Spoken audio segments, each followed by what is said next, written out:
Student একটা function নিয়ে আসছি y equal to cos x by 1 minus sine x. এর ডিওয়াই ডিএক্স বার করতে হবে at x equal to pi by 6 এই পয়েন্টে। ঠিক আছে, তো ফার্স্টে আমরা এই ডিওয়াই ডিএক্সটা বার করি। এখন ডিওয়াই ডিএক্স দেখো এইভাবেও বার করা যায়, কোনো অসুবিধা হয় না, কিন্তু আমি একটু অন্যভাবে এটাকে বার করছি। আমি একটু আগে সিম্পলিফাই করে নিই। দেখো এই যে কস এক্সটাকে আমি এইরকমভাবে লিখতে পারি, cos square x by 2 minus sine square x by 2। এটা কিসের formula? cos 2 theta, cos square theta minus sine square theta. Okay, আচ্ছা 1, এই 1টাকে আমি এরকম লিখতে পারি, cos square x by 2 plus sine square x by 2। কোনো অসুবিধা নেই, কারণ cos square theta plus sine square theta মানে 1 হয়ে গেল। এবার এইটা সাইন এক্সটাকে আমি এরকম লিখতে পারি, 2 sine x by 2 cos x by 2। Okay, তাহলে এইটাকে ভাঙলাম এইভাবে, 1কে লিখলাম এইভাবে, সাইন এক্সকে লিখলাম এইভাবে। এবার দেখো তাহলে কি দাঁড়ালো ব্যাপারটা। এইটা মানে cos এক্স বাই 2 মানে a square minus b square, a plus B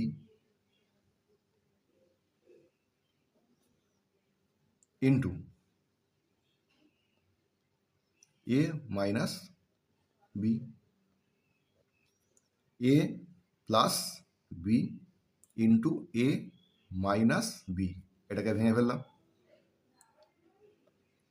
আচ্ছা নিচেরটা কি দাঁড়াচ্ছে? A square plus b square minus 2ab, তার মানে cos x by 2 minus sine x by 2 এর হোল স্কোয়ার। এটা square plus b square minus 2ab। Okay, তাহলে পরের লাইনে কি দাঁড়াচ্ছে? তাহলে cos x by 2 minus sine x by 2, আর এখানে আছে cos x by 2 minus sine x by 2 whole square, অর্থাৎ একটা কেটে গেল, তাহলে একটা কেটে গেলে কি একটা থাকবে, তাহলে উপরে কি থাকছে?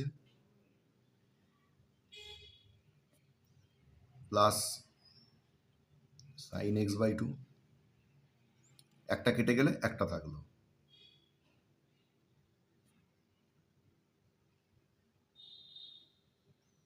ঠিক আছে, এই অবধি বুঝতে পারা গেল। এখন আমি কি করলাম, ওপর নিচ বোথ কি করলাম, আমি cos এক্স বাই 2 দিয়ে ডিভাইড করে এলাম। তাহলে cos এক্স বাই 2 বা কি করছি এরকম লিখে দিই একবার, তাহলে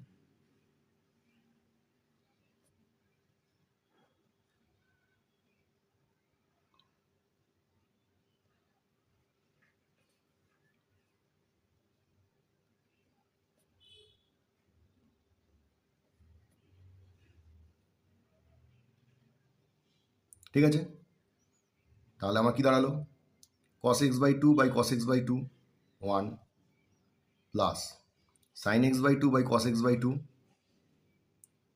tan x by 2 by cos x by 2 by cos x by 2 1 minus sine x by 2 by cos x by 2 tan x by 2। বুঝতে পারলে? cos x by 2 cos x by 2 1 sine x by 2 cos x by 2 tan x by 2 তলায় cos x by 2 cos x by 2 1 minus sine x by 2 cos x by 2 tan x by 2। আমার এটা দাঁড়ালো। আচ্ছা এখন দেখো এইটাকে আমি এরকমভাবে লিখতে পারি, 1 মানে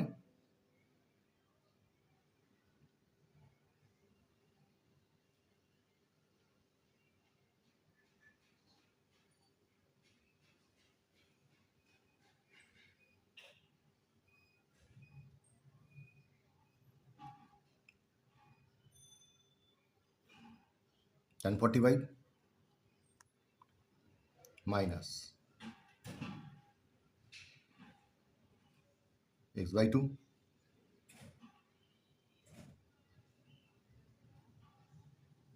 এটাকে আমি ওয়ানটাকে এরকমই রাখলাম, সরি এটা plus sign, plus one minus এখানে আছে কি ওয়ান, ওয়ানটাকে আমি এরকম লিখতে পারি tan π/4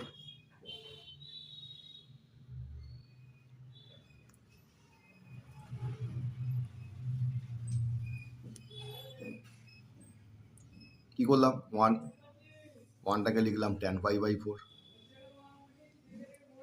tan x/2 এই ওয়ানটাকে কিছু করলাম না, থাকলো।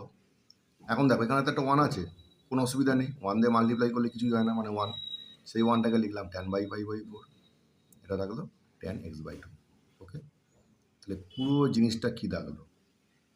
পুরো জিনিসটা দাঁড়ালো tan of a plus B. তাহলে এই পুরো ফর্মেশনটা কি দাঁড়ালো? tan π/4 প্লাস x/2, এই ফর্মে চলে এলো। এবার আমি কি করব? এইটার ডিফারেন্সিয়েশন করব। ঠিক আছে, আমি এইটাকে লিখে নিই এখানে এক জায়গায়। তাহলে আমরা কি পেয়েছি? y ইকুয়াল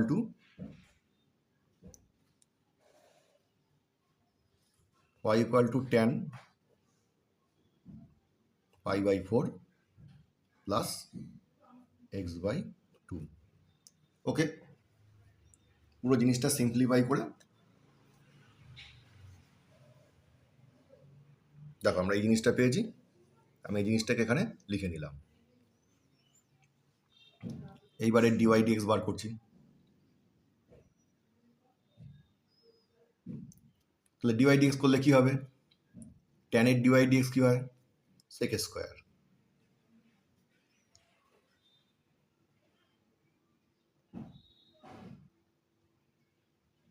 ওকে,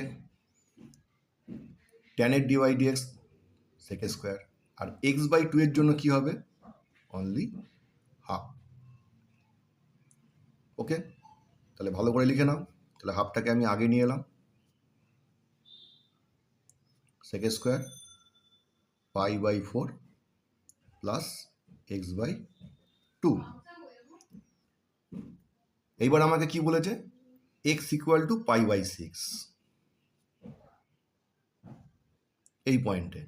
ওকে, তাহলে x ইকুয়াল টু π/6 আমি এখানে অ্যাপ্লাই করি। তাহলে অ্যাপ্লাই করলে কি দাঁড়াচ্ছে?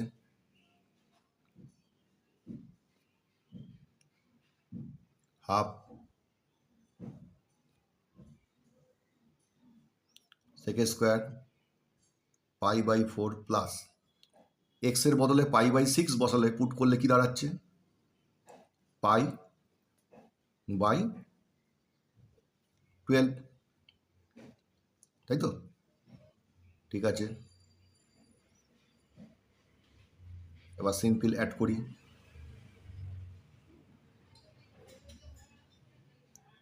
3π প্লাস π, তাহলে কি দাঁড়ালো? হাফ sec স্কোয়ার 4π/12, তাহলে কেটে গেল 3, তার মানে হাফ sec স্কোয়ার π/3। এখন sec π/3 মানে কত?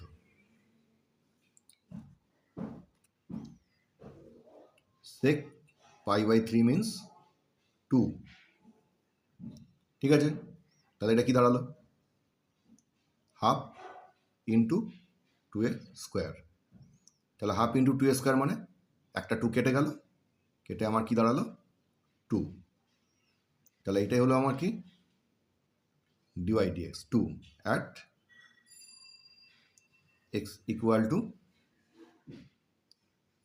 π/6। এটা হলো আমার অ্যান্সার। ঠিক আছে,